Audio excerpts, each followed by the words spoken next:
La future femme de mon fils ne m'a donné que du pain dans un restaurant français chic, disant que c'était tout ce que je méritais parce que je suis pauvre.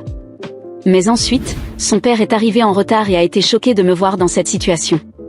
Au lieu d'une chaleureuse salutation lors d'une réunion de famille juste avant le mariage de mon fils, j'ai reçu une remarque qui m'a profondément touchée. Une baguette d'un restaurant français haut de gamme reposait sur une assiette en verre, un symbole d'humiliation inattendue servi par la fiancée de mon fils. J'avais élevé mon fils Christopher toute seule et jamais je n'avais imaginé un tel moment de dégradation. En tant que femme au foyer de 55 ans, veuve très tôt, je m'étais consacrée à l'éducation de Christopher. Cette année, il a eu 25 ans, a obtenu son diplôme universitaire et trouvé un emploi, devenant la fierté de ma vie. Malgré son succès, il a choisi de continuer à vivre avec moi dans la maison laissée par son défunt père. J'appréciais l'idée de passer plus de temps avec lui. Cependant, mon monde a pris un tournant inattendu lorsque Christopher a révélé qu'il avait une petite amie et qu'il avait l'intention de se marier avec elle.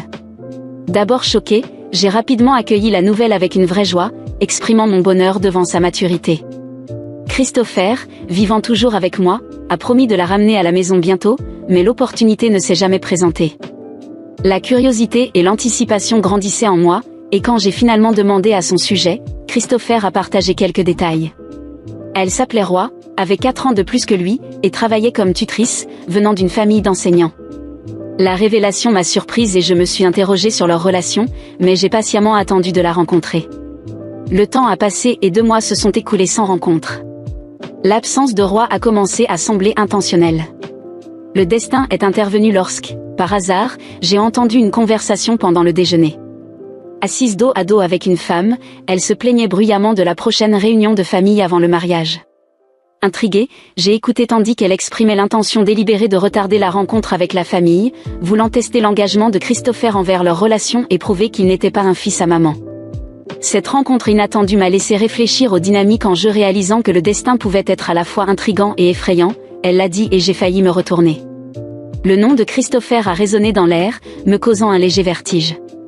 Le conseil de son ami à Roy, tu dois être plus humble, a confirmé que la femme discutant bruyamment de sa future belle-mère n'était autre que la fiancée de Christopher. En tenant ma tasse de café, ma main a tremblé, et mon ami, sentant ma détresse, m'a demandé si j'allais bien. J'ai mangé mécaniquement le dessert recommandé. Mon esprit était fixé sur le fait de quitter cet endroit le plus rapidement possible. Ignorant ma présence, Roy a continué ses plaintes sur sa famille. Elle a rabaissé le concept de famille monoparentale, le comparant à son prétendu meilleur niveau d'éducation. Roy m'a qualifié de mère possessive et a parlé de faire abandonner Christopher après le mariage. La peur a supplanté toute la colère que j'ai ressentie. Le conflit entre belle-mère et belle-fille avait commencé prématurément, avant même la rencontre de famille ou le mariage. Roy a démontré son mépris. Pourtant, elle était la femme que Christopher avait choisie. J'ai essayé de me rassurer qu'il devait y avoir quelque chose de merveilleux en elle. J'ai tenté de calmer mes nerfs, décidant de ne pas parler de cet incident à Christopher. Seule, j'ai cessé de le pousser pour la réunion de famille.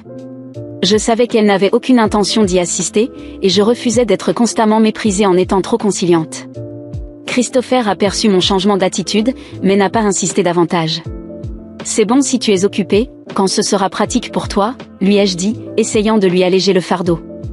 Les préparatifs du mariage entre Christopher et Roy semblaient progresser plus vite que la réunion de famille. En repérant une brochure de salle de mariage sur la table du salon, j'ai réalisé que le compte à rebours avait commencé. J'ai envisagé de parler de l'ordre erroné des choses, mais je me suis abstenue pour le bien de mon fils. Faire une histoire entraînerait des accusations de ne pas pouvoir le laisser partir ou d'être un fils à maman, des accusations sans fondement qui me blesseraient. Christopher était essentiel pour moi, mais il était un adulte indépendant. Je m'étais abstenue d'interférer plus que nécessaire, démontrant ma tolérance. Un matin, Christopher a annoncé brusquement une réunion de famille avec les beaux-parents. Ils avaient réservé un restaurant français chic, et ils voulaient que je vienne. La réunion était prévue dans 2 jours, une annonce soudaine qui m'a laissé un peu irritée. De telles choses ne devraient-elles pas être planifiées après avoir coordonné les emplois du temps de tout le monde ? J'ai retenu ma frustration, disant « D'accord, je n'ai pas encore rencontré Roy officiellement, donc c'est bien de la rencontrer plus tôt. » Christopher s'est excusé pour le soudain. Le plan dans mon esprit était que Roy et sa famille devraient être ceux qui s'excusent, pas lui. Je l'ai rassuré que tout allait bien. Le jour de la réunion de famille, Christopher et moi sommes arrivés au restaurant français haut de gamme désigné. Je me sentais un peu nerveuse. C'était ma première fois dans un endroit aussi chic. Christopher a ri doucement, reconnaissant l'atmosphère tendue. Lorsque nous avons donné notre nom au personnel, nous avons été conduits à une salle privée où la famille de Roy s'était déjà réunie. Roy et sa mère, Mara, étaient présentes. Après nous être excusés, j'ai ouvert la porte de la salle privée. Assise là se trouvait Mara, dégageant une certaine aura de professeur, et Roy, arborant un maquillage légèrement flashy. Sa robe semblait mal assortie, probablement choisie par Mara pour l'occasion. Roy et Mara sont restés silencieuses jusqu'à ce que je finisse mes salutations, leur regard scrutateur palpable, comme si elles m'évaluaient comme une présence inférieure. Christopher, familier avec Mara, l'a salué par « ça fait longtemps qu'on ne s'est pas vu ». Mara a ri, mentionnant qu'elle avait hâte de rencontrer la fameuse mère célibataire, ces mots ayant une légère piqûre, mais je réprimais toute réaction. J'ai minimisé le commentaire, soulignant l'inexpérience de Christopher et suggérant qu'elle prenne soin de lui. Mara, hochant la tête avec contentement, a gardé un air de supériorité, son attitude laissant entrevoir comment elle pourrait traiter ses élèves et leurs parents, une attitude que je ne souhaiterais pas pour mon enfant. Elle m'a invité à m'asseoir, mais Roy ne m'avait toujours pas salué. À contre-séure, j'ai engagé la conversation, poussant Roy à répondre par un ricanement moqueur, jugeant la répétition inefficace. Sa remarque arrogante a éveillé la colère en moi, mais j'ai retenu ma colère. Elle était la femme que Christopher avait choisie. J'ai feint la calme, reconnaissant son commentaire avec une civilité forcée, bien que je me sentisse proche de mes limites. Mara nous a informé que le père de Roy serait en retard à cause du travail et a suggéré que nous continuions sans lui. Roy a ensuite fait un commentaire apparemment innocent à Christopher, insinuant son manque d'expérience avec une telle nourriture luxueuse en raison de sa pauvreté passée. Christopher, imperturbable, a suivi son commentaire. J'avais toujours su que Christopher était gentil et patient, mais cette situation semblait au-delà de cela. Les inquiétudes sur la façon dont il naviguait dans la société ont commencé à s'insinuer. Était-il peut-être en train de se faire exploiter ? Une inquiétude parentale me taraudait. Ignorant les expressions étranges de Roy et Mara, j'ai suggéré que nous profitions du festin. Cependant, leurs sourires désagréables se sont intensifiés et la raison de leur moquerie est vite devenue apparente. Lorsque le premier plat est arrivé sur une assiette magnifiquement décorée, je n'ai pas pu m'empêcher d'exclamer en voyant la simple baguette sur l'assiette en verre. Roy et Mara semblaient trouver cela hilarant, riant à gorge déployée devant mon expression choquée. Il s'est avéré que le propriétaire du restaurant français haut de gamme était le frère de Mara, et ils avaient collaboré pour me ridiculiser. Les pauvres. Ça vous convient mieux, a dit Roy, me moquant ouvertement. Christopher, maintenant pâle, et moi sommes restés incrédules. Essayant de contenir ma colère, j'ai marmonné que cela convenait soi-disant à une personne pauvre comme moi. Roy a mal interprété ma réaction, pensant que je pleurais. L'ignorant, elle a ri encore plus fort. Étonnamment, Mara, qui aurait pu être censée réprimander Roy, s'est contentée de dire « Oh, ma chère, Roy », sans aucune intention de la réprimander. Je ne pouvais pas supporter l'idée que de telles personnes deviennent partie de ma famille. Juste au moment où je levais la tête baissée, le père de Roy est entré, s'excusant pour son retard en voyant la situation de la baguette. Il semblait déconcerté. Roy a expliqué fièrement qu'elle avait fait préparer la baguette, pensant que moi, élevé dans la pauvreté, je n'avais pas connu une telle cuisine. Son père l'a réprimandé pour avoir poussé la blague trop loin, mais il ne pouvait pas cacher son amusement. L'idée qu'ils deviennent ma famille était insupportable. Lorsque le père a pâli, j'ai levé les yeux et l'ai reconnu, Cédric, le directeur d'un lycée privé où j'avais rencontré des difficultés. J'ai exprimé ma surprise et il a exclamé de choc, révélant qu'il était devenu directeur il y a 3 ans. Au lieu de m'attarder sur les politiques éducatives, je n'ai pas pu m'empêcher de lui suggérer de prêter plus d'attention à l'éducation à la maison, surtout en considérant l'insulte de sa fille, quelque chose que j'ai juré de ne jamais oublier. Je l'ai fixé. Il m'avait toujours réprimandé, affirmant qu'une mère célibataire ne pouvait pas être directrice. Il avait répandu des rumeurs disant que je ne pouvais pas éduquer correctement mon propre enfant. Roy, réalisant l'impact de ses actions, semblait déconcerté, et Mara tremblait, incapable de parler. J'ai regardé chaque membre de la famille de Roy et j'ai lentement mordu dans la baguette, le son de mon croquant résonnant dans la pièce. Délicieux, comme on s'y attendait d'un restaurant français haut de gamme. Baguette, ai-je dit, souriant en tendant l'assiette en verre avec la baguette. La main de Cédric tremblait de manière amusante lorsqu'il l'a prise. Après cette rencontre, je suis rentrée à la maison avec Christopher, la tête tournée par tant de haine et d'humiliation. Il semblait désolé, les paroles cruelles de Roy résonnant encore dans son esprit. Je savais qu'il était aussi blessé que moi, sinon plus. Il m'a toujours protégée, toujours veillé à ce que j'aille bien. Et maintenant, la femme qu'il avait choisie montrait clairement que je n'avais aucune valeur pour elle. Mais j'ai gardé mon visage serein. Christopher était un homme adulte, et c'était son choix. Même si ce choix me menait à la ruine émotionnelle, je devais réfléchir à la manière de gérer cela. Mais, la nuit, alors que j'entendais Christopher sangloter doucement dans la chambre à côté, quelque chose en moi s'est brisé. Je ne pouvais pas permettre que cette femme, et sa famille snob, détruisent tout ce que Christopher et moi avions construit ensemble.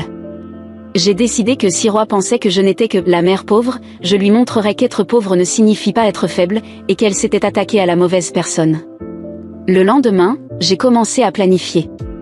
J'ai pris un vieux carnet qui était rangé dans le tiroir et j'ai commencé à noter tout ce dont je me souvenais de cette nuit-là et des rencontres précédentes. Chaque petit détail, chaque mot malveillant que Roy ou Mara avaient dit. Tout serait utilisé à mon avantage. Je savais que je devais être prudente, des gens comme eux essaient toujours de s'en sortir sans conséquence pour leur cruauté, croyant que personne n'oserait les affronter. Mais je n'étais plus la femme qui baisserait la tête devant les puissants. Première chose, je suis allée chercher des informations sur Cédric. Il était le genre d'homme qui gardait bien ses secrets, mais je connaissais quelques mères d'élèves de cette école, et je savais qu'il n'était pas un saint. Après quelques appels, j'ai découvert qu'il y avait plusieurs plaintes contre lui, principalement pour maltraitance envers les employés et même intimidation de certains élèves dont les parents n'étaient pas riches. Les mères frustrées par le traitement réservé à leurs enfants se sont ouvertes à moi, racontant des histoires qui n'ont fait que renforcer mon but. Il avait du pouvoir à l'école, mais en dehors de là, il n'était qu'un autre lâche utilisant son poste pour humilier les plus faibles. J'avais besoin de preuves, et heureusement, l'une des mères avait des enregistrements de conversations où Cédric menaçait un élève. Quand elle me les a envoyés, j'ai ressenti le premier éclat d'espoir. C'était le début de ma vengeance. Entre-temps, j'ai continué à agir normalement à la maison. Quand Christopher a demandé si j'allais bien, j'ai souri et dit que oui, que j'étais heureuse pour lui et que tout irait bien. Il n'avait pas besoin de savoir ce que je faisais, du moins pas pour l'instant. Ma mission était de le protéger, et je le ferais, même s'il ne comprenait pas à ce moment-là. La prochaine étape était de gérer Roy. Je savais qu'elle était confiante, pensant que j'étais une femme vaincue. C'est pourquoi j'ai fait un point d'honneur de fixer une rencontre avec elle. Je lui ai envoyé un message l'invitant à prendre un café, quelque chose d'informel. Elle a accepté, pensant peut-être que j'étais prête à implorer ou à essayer de l'apaiser. Le jour de la rencontre, nous nous sommes retrouvés dans un café au centre-ville. Elle est arrivée avec un sourire présomptueux, les yeux brillants d'arrogance. « Alors, qu'est-ce que tu veux ?» a-t-elle demandé, croisant les bras, visiblement désintéressée. Je voulais mieux connaître la femme que mon fils a choisie pour se marier, ai-je commencé, feignant un sourire gentil. Je sais que nous avons eu un début difficile, et je voulais clarifier les choses. Elle a ri, un rire froid et sarcastique. Il n'y a pas grand-chose à clarifier, n'est-ce pas? Je pense juste que Christopher mérite mieux. Il ne devrait pas passer sa vie entière coincé avec toi, une femme qui n'a rien réussi à faire apparaître mère. Ces paroles m'ont frappé comme des couteaux, mais j'ai gardé mon calme. Je comprends que tu te sentes ainsi. Je l'ai regardé directement dans les yeux, un regard ferme qui a fait vaciller son sourire pendant un moment. Mais je dois te prévenir d'une chose, ne sous-estime jamais une mère prête à protéger son fils. Peu importe ce que tu penses de moi, Roy. En fin de compte, ce qui compte, c'est ce que je sais et ce que je suis capable de faire pour garantir que Christopher ne regrette pas ses choix. Roy est restée silencieuse, ses yeux se sont rétrécis. Elle ne s'attendait pas à ça. Peut-être avait-elle imaginé que je m'excuserais, que j'accepterais le rôle de la mère soumise. Mais non, c'était une guerre, et je ne faisais que commencer. Après cette rencontre, les choses se sont accélérées. J'ai obtenu plus d'informations sur Cédric, finalement, j'étais prête à agir. Un mois avant le mariage, j'ai fait en sorte de me rendre à l'école où Cédric était directeur. J'ai demandé à lui parler dans son bureau, et lui, surpris, m'a reçu. Je me suis assise sur la chaise en face de son bureau et j'ai sorti une clé USB de mon sac. J'ai quelque chose que vous voudrez entendre, Cédric. Il semblait confus au début, mais à mesure qu'il écoutait les enregistrements des menaces qu'il avait faites, son visage a commencé à perdre sa couleur. J'ai souri, sans aucune gentillesse. Il a tenté d'argumenter, de menacer, mais maintenant il était entre mes mains. J'ai exigé qu'il cesse de soutenir l'humiliation que sa fille me faisait subir, surtout, qu'il parle à Roi et la fasse changer d'attitude. Sinon, tout ce que j'avais finirait entre les mains de la direction de l'école et des médias locaux. Cédric, le lâche qu'il était, a cédé. Il savait que cela détruirait sa carrière et son prestige. Et je n'allais pas m'arrêter là. J'ai envoyé une copie des enregistrements à Mara également, avec une note expliquant que si les attitudes de Roi continuaient, je prendrais des mesures légales contre eux pour diffamation et humiliation publique. Mara a essayé de m'appeler, mais je n'ai pas répondu. Elle savait que j'avais le pouvoir de détruire leur image. Une semaine avant le mariage, Roi est apparu chez moi, sans prévenir. Elle était pâle, et ses yeux n'avaient plus l'éclat d'arrogance qu'ils avaient avant. Je l'ai invitée à entrer et j'ai attendu qu'elle parle. Je suis venue m'excuser, a-t-elle dit, avec une difficulté évidente. Je l'ai observée un moment, voyant la bataille intérieure qu'elle menait pour ravaler sa fierté. Je savais que ses excuses n'étaient pas sincères, qu'elles étaient forcées par la peur. Mais je voulais que Christopher voie cela. J'ai appelé mon fils dans le salon, et quand il est arrivé, il a vu Roi s'excuser auprès de moi. Il avait l'air confus, mais aussi soulagé. J'ai simplement souri, acceptant les excuses, bien que je sache que cette histoire n'était pas encore terminée. Le jour du mariage, je suis allée la tête haute. Je savais qui étaient ces gens et je savais que, si nécessaire, j'avais le pouvoir d'exposer tous les secrets sordides de la famille de Roi. Pendant la cérémonie, Cédric et Mara m'ont lancé des regards inquiets, et Roi pouvait à peine me regarder. Et moi? J'étais tranquille.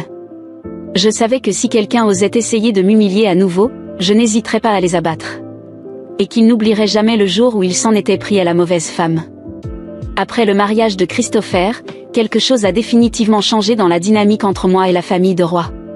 Ils n'ont plus jamais fait de commentaires malveillants ni tenté de m'humilier. En fait, ils ont pratiquement disparu de ma vie, quelque chose que, bien que je n'ai pas aimé au début, j'ai commencé à voir comme une bénédiction. Cela m'a permis d'avancer, de me concentrer sur ce qui était vraiment important pour moi et pour mon fils. Je savais que j'avais besoin d'un changement dans ma vie. Toute cette situation m'a fait réaliser que je voulais plus que simplement me consacrer à mon fils, surtout maintenant qu'il avait construit sa propre famille. Alors, j'ai décidé de parier sur quelque chose qui m'avait toujours apporté de la joie, la cuisine. J'ai toujours adoré faire des douceurs maison, et mes amis et voisins ont toujours complimenté mes gâteaux, tartes et chocolats. C'est ainsi que l'idée est née. Pourquoi ne pas transformer ma passion en entreprise? J'ai commencé doucement, en vendant mes douceurs dans des petits marchés et aux gens du quartier. Au début, c'était quelque chose de simple, que je faisais dans ma cuisine à la maison, mais bientôt la demande a commencé à augmenter. Les gens adoraient les saveurs authentiques, les ingrédients frais et le soin que je mettais dans chaque douceur. Je me dévouais à chaque recette, expérimentant de nouvelles saveurs, créant des douceurs qui rappelaient des souvenirs d'enfance et du réconfort. Ainsi est né les délices de maman, un nom que j'ai choisi en hommage au rôle le plus important de ma vie, être mère. Les années ont passé, avec beaucoup de travail, de dévouement et de nuits sans sommeil, les délices de maman a grandi. De vendre aux voisins et amis, j'ai commencé à vendre dans des petites boutiques, puis j'ai réussi à ouvrir ma première boutique physique. Et, à ma grande surprise et joie, la boutique a été un succès. Les gens appréciaient non seulement les douceurs, mais aussi l'atmosphère chaleureuse et la simplicité de l'endroit. Avec le temps, j'ai ouvert d'autres succursales et embauché des employés pour m'aider. Je n'aurais jamais imaginé que ma passion pour les douceurs se transformerait en quelque chose d'aussi grandiose, mais là j'étais, des années plus tard, avec une chaîne de boutiques, et gagnant bien plus d'argent que je n'aurais jamais pensé possible.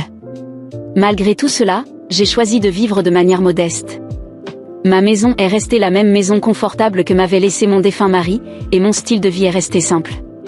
Je n'avais pas besoin de luxe, ma satisfaction venait du travail, des douceurs qui faisaient sourire les gens, et du temps que je passais avec Christopher, éventuellement, mes petits-enfants. C'est alors, des années plus tard, qu'il s'est passé quelque chose de curieux. Mon équipe m'a informé que nous avions reçu une commande spéciale pour un événement important. Ils voulaient engager nos services pour tout le buffet de douceur d'une cérémonie de renouvellement de vœux de mariage. C'était un événement de grande envergure, et bien sûr, le client était prêt à payer une somme significative pour le service. Mon entreprise était déjà connue pour sa qualité et le soin apporté à chaque détail, donc ce type de commande n'était pas inhabituel. Je ne m'impliquais plus directement dans les événements, mais, par curiosité, j'ai demandé à voir les détails. Et c'est là que j'ai vu les noms, Roi et Christopher. Ils allaient renouveler leurs vœux de mariage. J'ai ri seul en voyant cela, ressentant une étrange satisfaction.